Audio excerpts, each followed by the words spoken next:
Hi students, आपका AMR live class IT channel पे आप सभी का स्वागत है। तो आज हम स्टार्ट करेंगे अपना लेक्चर नंबर 4।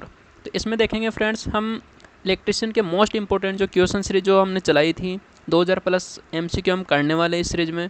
तो आपने अगर अभी तक अपने AMR live class IT channel को अभी तक सब्सक्राइब नहीं किया तो अपने चैनल को सब्सक्राइब करें और आप अपनी तैयारी को परख सकते हो फ्रेंड्स। आप ऐसे ऐसे क्वेश्चंस जो मैं लेके आया हूँ, आप इन क्वेश्चंस का अगर आप मतलब उनका आंसर दे पाते हो तो आपकी तैयारी बेस्ट है, और अगर आप इन क्वेश्चंस का अगर आंसर नहीं दे पाते हो तो आपकी तैयारी में थोड़ी कमी है, तो आप उसको सुधार कर सकते हो। तो आइए स्टार्ट करते हैं आज का पहला क्वेश्चन।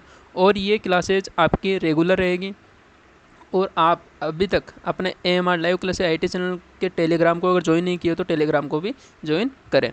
मैं डिस्क्रिप्शन में लिंक दे दूँगा। ओके फ्रेंड्स, और मैं आपको बताना चाहूँगा कि आप JVNL अगर टेक्निकल हेल्पर की अगर तैयारी कर रहे हो, और अगर CITS या ITA एग्ज़ाम किसी भी एग्ज़ाम से रिलेटेड अगर आप तैयारी कर रहे हो, तो आपके लिए ये क्लासेज बहुत ज़्यादा इंपॉर्टेंट रहेगी। और मैं आपको बताना चाहूँगा कि एक प्लेलिस्ट और बना रखी है फ्रेंड्स, उसमें मैंने इलेक्ट्रिशियन न्यूमेरिकल जितने भी क्वेश्चंस बनते हैं आपके एग्ज़ाम में वो क्वेश्चंस मैंने करवा दिए हैं, तो आप उन क्लासेस को जाके ज़रूर देखें। ओके, तो स्टार्ट करते हैं आज का पहला क्वेश्चन। देखिए, PMMC प्रकार के उपकरणों का स्केल डैश है। कौन सा क्या जो परमानेंट मैग्नेट मूविंग कॉइल जो प्रकार का एक उपकरण होता है फ्रेंड्स, उसका जो स्केल कैसा होता है, में यूनिफॉर्म होता है, नॉन यूनिफॉर्म होता है, निचले सिरों पर कैम्पर्ड होता है, या बीच में काउंटेड होता है। तो इसका आंसर क्या रहेगा फ्रेंड्स, और आप कमेंट बॉक्स में आंसर ज़रूर दें, क्योंकि आप जब कमेंट बॉक्स में अगर आंसर दे देते हो तो आपकी तैयारी का पता चलता है कि आपने मैकेनिकल क्वेश्चन का आंसर सही दिया है या नहीं दिया। ओके, तो आइए इस क्वेश्चन का आंसर देखते हैं। आंसर क्या रहेगा, ऑप्शन नंबर ए इसका आंसर होगा। मैं परमानेंट मैग्नेट मूविंग कोयल प्रकार के उपकरणों का स्केल कैसा रहता है, यूनिफॉर्म होता है। और फ्रेंड्स, मैं आपको बताना चाहूँगा ये PMMC permanent magnet moving coil जो इंस्ट्रूमेंट होता है, ये आपको इसकी क्या नाम फुल फॉर्म भी आपको याद रखनी होती है, क्योंकि इसकी PMMC की फुल फॉर्म आपके एग्जाम में पूछी जा सकती है। तो स्टार्ट करते हैं अपना नेक्स्ट क्वेश्चन। निम्नलिखित में से कौन ट्रांसफार्मर का भाग है। तो फ्रेंड्स, हम ऑप्शन देखते हैं। बूस्टिंग ये ट्रांसफार्मर का भाग है या नहीं है। कम्यूटेटर किसका भाग होता है, और टेकोमीटर और रेसिप्रेटर। तो आपको बताना है निम्नलिखित में से कौन सा ट्रांसफार्मर का एक भाग है। तो आपको पता चले कि बूस्टिंग क्या होता है, ये ट्रांसफार्मर का एक भाग होता है। ओके, तो आपका आंसर क्या रहेगा, ऑप्शन नंबर ए। और कम्यूटेटर किसका भाग होता है फ्रेंड्स, आप DC मोटर या DC जनरेटर में आप देखते होंगे, जब आपको आउटपुट में क्या लेना होता है, अगर DC सप्लाई लेनी होती है तो आप क्या लगाते हो, कम्यूटेटर पे आप कार्बन वर्स लगा देते हो। अगर आप DC मोटर के अंदर अगर आप देखते हो तो DC मोटर को आप सप्लाई इनपुट करने के लिए आर्मेचर पे जो हम फील्ड पोल स्थापित करने के लिए आप क्या करते हो, जब सप्लाई देते हो तो अगर आप कार्बन वर्स की सहायता से कम्यूटेटर को क्या देते हो, सप्लाई देते हो, तो वहाँ पे क्या होता है, क्या मतलब मोटर में एक अल्टरनेटिव मैग्नेटिक जो फ्लक्स जनरेट होता है, तो उससे क्या होती है, मोटर रोटेशन में आती है। आपने ये देखा है। तो आइए स्टार्ट करते हैं अगला क्वेश्चन। और इसमें आप टेको गेज और रेसिप्रेटर के बारे में भी आप ध्यान रखें। कम्यूटेटर का मैंने आपको वर्क बताया कि कम्यूटेटर वैसे क्या कार्य करता है, AC को DC में कन्वर्ट करता है। ओके फ्रेंड्स, तो अगला क्वेश्चन देखिए। निम्नलिखित में से कौन सा नियम प्रदीप्ति से संबंधित है। तो आपको ऑप्शन देखने हैं friends, joules law, Lenz law, Lambert's cosine law, या किरचॉफ लॉ। तो आपको बताना है कि निम्न नियम कौन सा नियम लगता है जो प्रदीप्ति से संबंधित है। तो आपका आंसर क्या रहेगा, लैम्बर्ट्स कोसाइन लॉ होता है। तो ऑप्शन नंबर 3 इसका आंसर होगा। ओके, तो अगला क्वेश्चन देखिए। निम्नलिखित में से कौन सी एक गैस डिस्चार्ज लैंप है, मैं कौन सा एक गैस डिस्चार्ज लैंप होता है। तो आपका ऑप्शन नंबर ए देखिए friends, sodium vapour lamp. Option number 2 carbon filament lamp, arc lamp, या उपरोक्त सभी। तो आपका आंसर क्या रहेगा फ्रेंड्स, सोडियम वेपर लैंप आपका क्या रहता है, एक गैस डिस्चार्ज लैंप है। ओके, और आपके ये क्वेश्चंस आपके एग्जाम्स में पूछे जाते हैं। ये निम्मी की जो बुक होती है फ्रेंड्स, आप जो निम्मी के मोस्ट इंपॉर्टेंट MCQ जो आप पढ़ना चाहते हो वही क्वेश्चंस मैं आपको करवा रहा हूँ। ये आपके निम्मी की जो बुक होते हैं उसी से ये क्वेश्चंस बने हुए हैं। निम्मी की साइड पे अगर आप जाकर के देखोगे तो आपको ये क्वेश्चंस के PDF आपको मिल जाएंगे। ओके, तो आप स्टार्ट कीजिए, अगला क्वेश्चन का आंसर दीजिए फ्रेंड्स। एक क्रिस्टल डायोड में डैश होता है। एक जो क्रिस्टल डायोड होता है उसमें एक PN जंक्शन होता है, 2 PN जंक्शन होता है, या 3 PN जंक्शन, या 4 PN जंक्शन। तो आपका आंसर क्या रहेगा, 1 PN जंक्शन होता है। ओके, तो अगला क्वेश्चन देखिए और आंसर कमेंट बॉक्स में ज़रूर दें। ओके। एक ट्रांजिस्टर में रिक्तीकरण परतों की संख्या डैश है। मैं जो एक ट्रांजिस्टर होता है फ्रेंड्स, उसके अंदर रिक्तीकरण परतों की संख्या कितनी होती है, मैं डिप्लीकेशन लेयर के बारे में पूछा जा रहा है। The number of depletion layer in a transistor is, क्या नंबर डिप्लीकेशन लेयर की संख्या कितनी होती है फ्रेंड्स, 2 होती है। ऑप्शन नंबर 4 इसका आंसर होगा। अगला क्वेश्चन का आंसर दे फ्रेंड्स, फिल्टर के बिना एक रेक्टिफायर सर्किट का आउटपुट डैश है। अगर आप क्या मतलब जब डीसी आपको आउटपुट में चाहिए होती है और आप उसमें क्या लगा रखे हो, क्या मतलब फ़िल्टर नहीं लगा रखे हो, फिल्टर आप नहीं लगा रहे हो, डायरेक्ट रेक्टिफायर लगा दिया, रेक्टिफायर के बाद में आपने आउटपुट लेनी होती है। तो आउटपुट जो रेक्टिफायर से मिलेगी वो कैसी मिलेगी, पल्सेटिंग डीसी मिलेगी। ओके, तो इसका आंसर क्या रहेगा, पल्सेटिंग डीसी। इसका ऑप्शन नंबर 3 इसका आंसर होगा। आप समझ गए क्वेश्चन, क्योंकि आपको मैं जो फिल्टर नहीं लगा रखे हो, मैं फ़िल्टर के बिना आपको रेक्टिफायर सर्किट का क्या चाहिए, आपको आउटपुट चाहिए। तो कैसा आउटपुट मिलेगा आपको, पल्सेटिंग डीसी मिलेगा। ओके, क्वेश्चन समझ में आ गए हो फ्रेंड्स। तो अगला क्वेश्चन देखिए, रोटर की संरचना के आधार पर निम्नलिखित में से किस प्रकार की 3 फेज प्रेरण मोटर संभव हो सकती है। अब आपको पता चले कि जो रोटर की संरचना के आधार पर आपको क्वेश्चन पूछा जा रहा है, मैं रोटर की संरचना के आधार पर निम्नलिखित में से किस प्रकार की 3 फेज प्रेरण मोटर संभव हो सकती है। मैं 3 फेज इंडक्शन मोटर के बारे में आपको पूछा जा रहा है, मैं रोटर की संरचना के आधार पर 3 फेज इंडक्शन मोटर कौन कौन सी संभव हो सकती है। तो ऑप्शन देखिए फ्रेंड्स, स्क्विरल केज प्रेरण मोटर, मुझे ये कौन सी रहेगी friends, squirrel cage induction motor के बारे में आपको बताया गया। मैं 3 phase squirrel cage induction motor संभव है। और स्लिप रिंग प्रेरण मोटर, आपको ये भी पता चल गया स्लिप रिंग इंडक्शन मोटर ये भी संभव है। और आगे ऑप्शन देखिए, स्क्विरल केज प्रेरण मोटर तथा स्लिप रिंग इंडक्शन मोटर दोनों। तो आपका आंसर क्या रहेगा, ऑप्शन नंबर बी इसका आंसर होगा। आपने देखा होगा फ्रेंड्स, जब आप 3 phase squirrel cage induction motor के अंदर आप जो रोटर की संरचना देखते हो और उसमें क्या होता है, रोटर शॉर्ट सर्किट होता है, आपने ये देखा। और जब आप स्क्विरल केज इंडक्शन मोटर कि जब आप संरचना देखते हो उसमें जो रोटर होता है, जो वो रोटर क्या होता है, वाइंडेड होता है, क्या रहता है उसमें वाइंडिंग की हुई होती है। और वो बाहरी सर्किट पे क्या लगाया जाता है, हम रियोस्टेट की सहायता से हम उसको क्या करते हैं, शॉर्ट कर देते हैं। जब आप स्टार्ट कर दे स्लिप रिंग इंडक्शन मोटर को, जब आप उसमें 3 फेज सप्लाई देकर के जब आप उसको स्टार्ट करते हैं, ऑटो स्टार्ट होती है फ्रेंड्स। ओके, जब ऑटो स्टार्ट होती है तो आपने देखा कि मैं स्टार्टिंग में आपने क्या किया, जो रेजिस्ट क्या मतलब जो बाहरी रियोस्टेट की सहायता से आपको रोटर पे जो वाउंडेड रोटर था उसको आपने क्या किया, बाहर से शॉर्ट किया, तब वो क्या होता है, एक स्क्विरल केज इंडक्शन मोटर की बात थी, वो रोटेशन में आ गए। ओके, और जब आपने जैसे जैसे रेजिस्टेंस का मान आप जैसे जैसे उसमें कम करते जाओगे तो आप वहाँ पे क्या मतलब स्पीड बढ़ती जाएगी, क्योंकि उसमें जब आप टॉर्क का मान अगर आपको उच्च चाहिए होता है तो वहाँ पे आप रेजिस्टेंस का मान क्या कर देते हो, हाई कर देते हो। अब जहाँ पे रेजिस्टेंस का मान हाई होता है वहाँ पे क्या होता है, करंट का मान कम होता है। तो वहाँ पे जो टॉर्क, जो मोटर की घूर्णन गति होती है, तो फ्रेंड्स जहाँ पे टॉर्क का मान उच्च रहता है वहाँ पे रोटर की घूर्णन गति भी क्या रहेगी, निम्न होती है। ओके, ये आप संबंध जरूर देखें। ओके, तो रोटरी संरचना के आधार पर आपने देखा मैं 3 फेज प्रेरण मोटर कौन कौन सी संभव होती है, मैं एक स्क्विरल केज प्रेरण मोटर और एक स्लिप रिंग इंडक्शन मोटर आपके लिए दोनों संभव होती है। तो अगला क्वेश्चन देखिए फ्रेंड्स, निम्नलिखित में से कौन सा कथन 3 फेज प्रेरण मोटर के स्टेटर के बारे में सत्य है। आपको बताना है निम्नलिखित में से कौन सा कथन 3 फेज प्रेरण मोटर के स्टेटर होता है फ्रेंड्स, उसके बारे में सत्य है। में एक दृढ़ सामग्री से बना होता है, इसमें खारे खंबे होते, क्या मतलब sorry friends, it has salient pole, क्या जो इसमें जो सेलेंट पोल टाइप रोटर होता है, या terminals are take out through commutators, क्या मतलब टर्मिनलों को कम्यूटेटर के माध्यम से निकाला जाता है, या windings are installed in slots. अब आपको पता चलेगा निम्नलिखित में से कौन सा कथन 3 फेज प्रेरण मोटर के स्टेटर के बारे में कौन सा सत्य रहेगा, क्योंकि हम जब 3 फेज जो इंडक्शन मोटर होती है उसका जो स्टेटर होता है, स्टेटर पे हम क्या करते हैं, 3 फेज वाइंडिंग करते हैं। अब 3 फेज वाइंडिंग स्टेटर पे कहाँ पे करते हैं, हम स्लॉट्स में वाइंडिंग को करते हैं। तो ऑप्शन नंबर 4 इसका आंसर होगा, में स्लॉट्स में क्या करते हैं, वाइंडिंग की स्थापना हम करते हैं। ऑप्शन नंबर 4 इसका आंसर होगा। ओके, अगला क्वेश्चन देखिए, मोटर की तुल्यकालिक गति तथा रोटर की वास्तविक गति का अंतर क्या कहलाता है। ये क्या कहलाता है फ्रेंड्स, स्लिप गति कहलाता है, रोटर की गति कहलाता है, मोटर की गति या आंशिक गति। हमने चारों ऑप्शनों में आपका आंसर कौन सा रहेगा, स्लिप की गति कहलाता है, स्लिप स्पीड कहलाता है। कि मोटर की गति में जो मोटर होता है फ्रेंड्स, उसके अंदर जब हम सिंक्रोनस स्पीड पे उसका मैग्नेट घूम रहा हो, तो हम स्टेटर पे को दे रहे हैं बाहर से 3 फेज सप्लाई दे रहे हैं। ओके, तो उसका जो घूमने वाला जो चुंबकीय क्षेत्र होता है उसी को हम क्या कहते हैं, तुल्यकालिक गति कहते हैं। ओके, तो अब जो तुल्यकालिक सिंक्रोनस स्पीड क्या घूम रहा है, मैग्नेटिक जो चुंबकीय क्षेत्र घूम रहा है। ओके, अब रोटर की जो वास्तविक गति, अब जो रोटर पे हम क्या लगा रखे हैं, कोई लोड लगा रखे हैं, अब लोड लगाने की वजह से क्या होता है, वो सिंक्रोनस स्पीड पे नहीं घूम पाता। ओके, तो रोटर और जो घूमने वाले जो चुंबकीय क्षेत्र के बीच में जो क्या जो अंतर होता है वो क्या कहलाता है, स्लिप की गति कहलाता है। ओके, तो आपका आंसर क्या रहेगा, ऑप्शन नंबर 1 इसका आंसर होगा। अगला क्वेश्चन देखिए, डायरेक्ट ऑनलाइन स्टार्टर के मतलब आपको फुल फॉर्म पूछा गया है, DOL स्टार्टर का पूर्ण रूप क्या होता है, तो इसका ऑप्शन नंबर 1 इसका आंसर होगा, डायरेक्ट ऑनलाइन स्टार्टर। आपको NVC और OLC के बारे में ध्यान रखना होता है फ्रेंड्स, ओवरलोड कॉइल और NVC क्या होते हैं, नो वोल्ट कॉइल होती है। ओके फ्रेंड्स, आपको ऐसी फुल फॉर्म्स आपके एग्जाम में पूछी जाती हैं।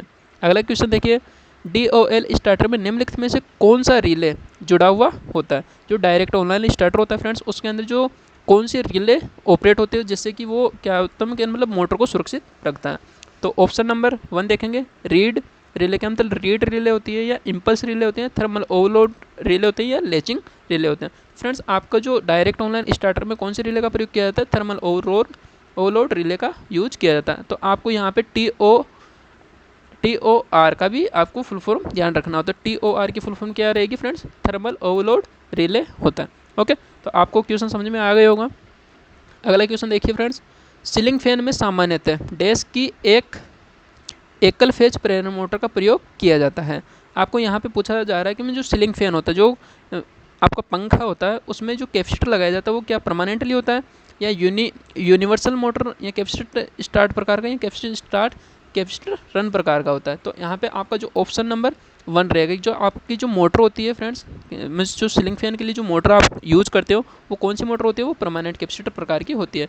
आप उसमें क्या मतलब एक बार कैपेसिटर लगा देने के बाद में आप कैपेसिटर को क्या मतलब हटाते नहीं हो, तो वो कैसी मोटर बन गई, वो आपकी परमानेंट कैपेसिटर प्रकार की मोटर होती है। जो पंखे के लिए हम जो यूज़ करते हैं वो परमानेंट कैपेसिटर प्रकार की मोटर ही यूज़ करते हैं। अब आपको ऑप्शन नंबर कैपेसिटर स्टार्ट प्रकार की मोटरों का हम कहाँ पे यूज़ करते हैं फ्रेंड्स, जो आपकी चक्की की मोटर आपने देखी होगी, चक्की की मोटर में आप क्या करते हो कि मतलब जब मोटर को स्टार्ट करते हो तो वो 75% घूर्णन गति प्राप्त कर लेने के बाद में वो क्या मतलब कैपेसिटर अपकेंद्री स्विच के द्वारा वो हट जाता है और मोटर एक रनिंग वाइंडिंग पे ऑपरेट रहती है। क्या मतलब रनिंग वाइंडिंग पे वो क्या घूमती रहती है, मैं लोड को लेकर वो घूमती रहती है। ओके, तो आपका ऑप्शन नंबर 1 इसका आंसर होगा। अगला क्वेश्चन देखिए फ्रेंड्स, अल्टरनेटर निम्नलिखित में से किस सिद्धांत पर आधारित है।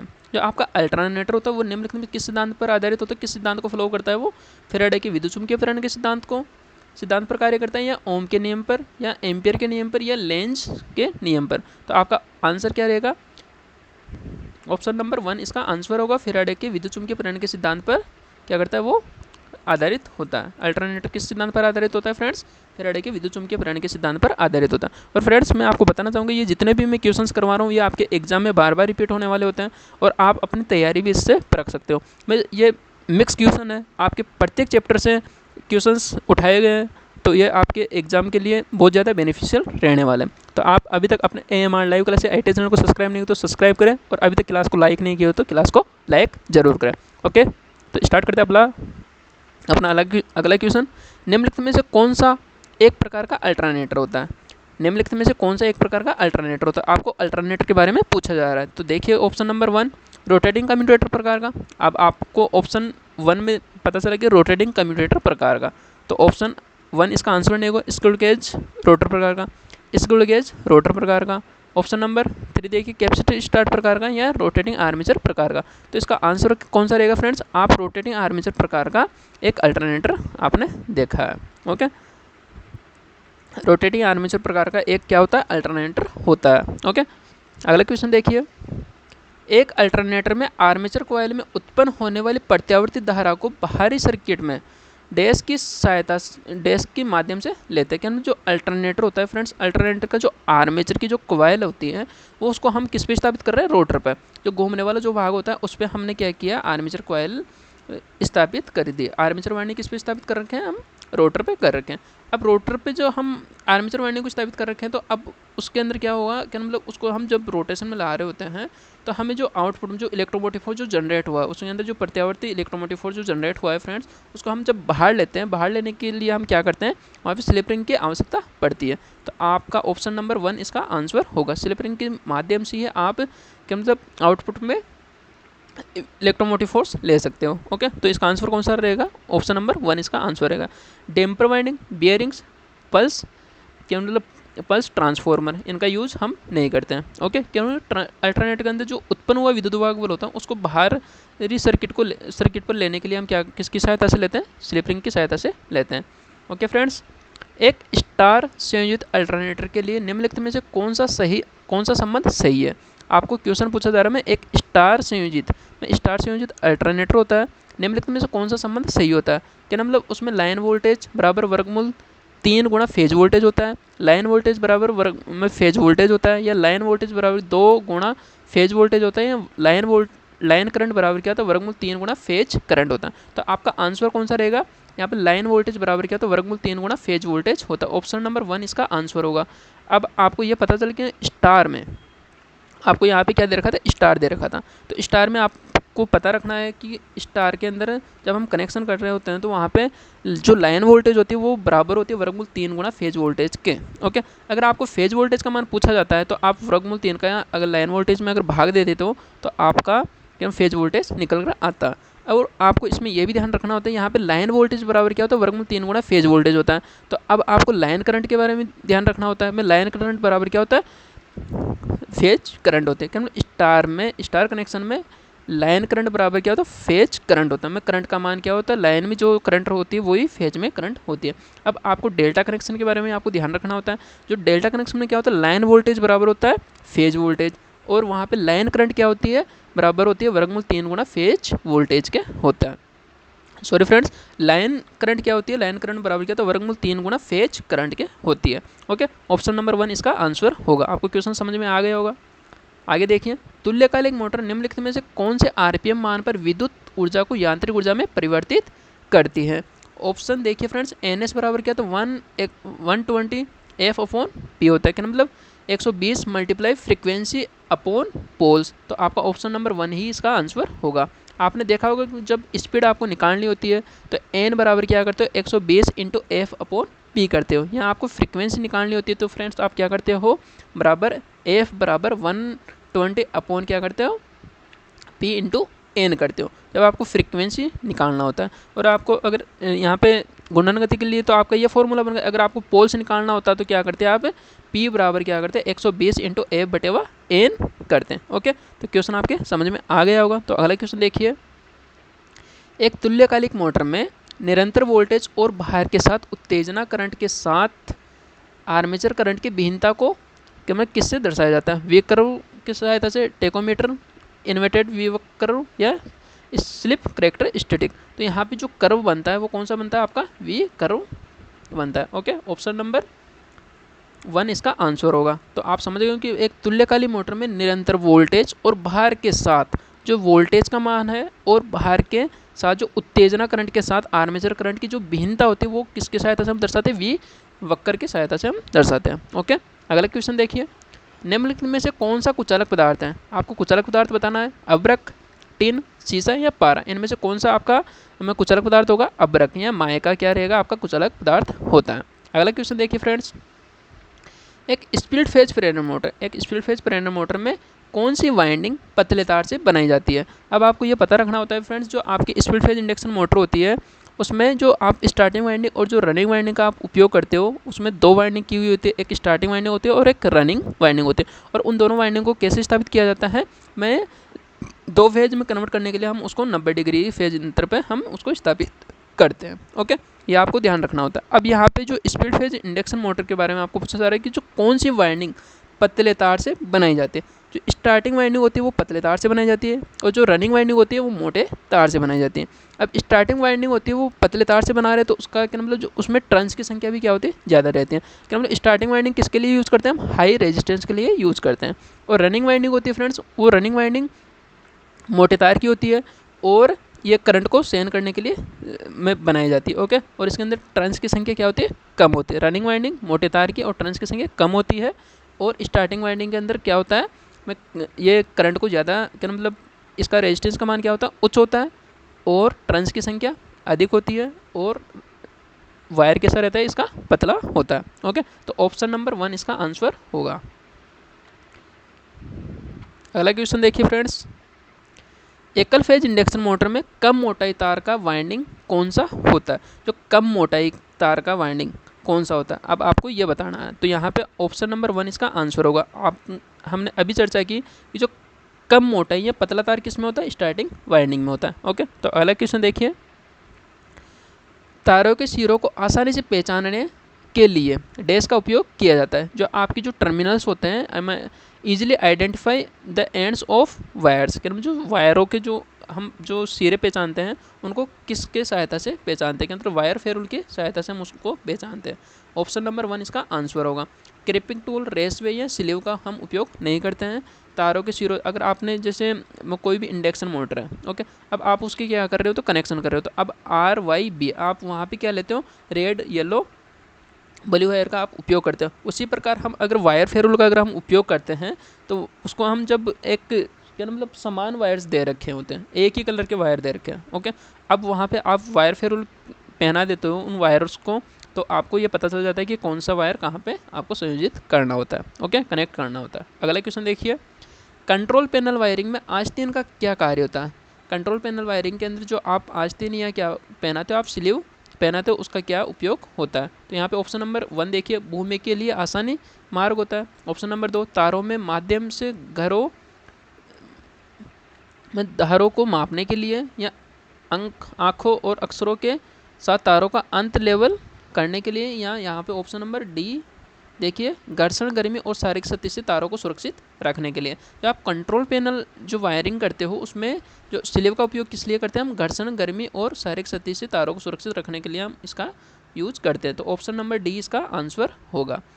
आपको पता चला कि ऑप्शन नंबर डी में क्या लिखा हुआ है, गर्मी, घर्षण और शारीरिक शक्ति से तारों को सुरक्षित रखने के लिए हम क्या करते हैं, उनको स्लीव पहनाते हैं। ओके, अगला क्वेश्चन देखिए, ग्रोमेट आमतौर पर किस सामग्री से बना होता है। जो ग्रोमेट होता है जो कहाँ पे यूज़ करते हैं, हम पंखे को जब आप क्या कड़े में आप फंसाते हो तो वहाँ पे आप किसका यूज़ करते हो, ग्रोमेट का यूज़ करते हो। क्या मतलब वो में घर्षण ना हो, क्या मतलब जो आपकी पंखे की जो शाफ्ट होती है और जो कड़ा होता है उन दोनों में क्या होता है, क्या मतलब जब पंखा अधिक स्पीड पर घूम रहा होता है तो वहाँ पर क्या होता है, में घिसता है, तो उसको घिसने से बचाने के लिए हम किसका प्रयोग करते हैं, ग्रोमेट का उपयोग करते हैं। और ग्रोमेट किसका बना होता है, ये रबर का बना होता है। ओके फ्रेंड्स, तो आज आपको क्लास कैसी लगी, और आपने अगर अभी तक क्लास को लाइक नहीं किया तो क्लास को लाइक ज़रूर करें, और आप अपने AMR live class IT channel को सब्सक्राइब करें और अपने दोस्तों को शेयर जरूर करें। Okay, thank you. और आपको यहाँ पे 51 नंबर क्वेश्चन का आंसर देना है। ओके, कमेंट बॉक्स में आंसर जरूर दें। Okay, thank you. मिलते हैं अगली नेक्स्ट क्लास में।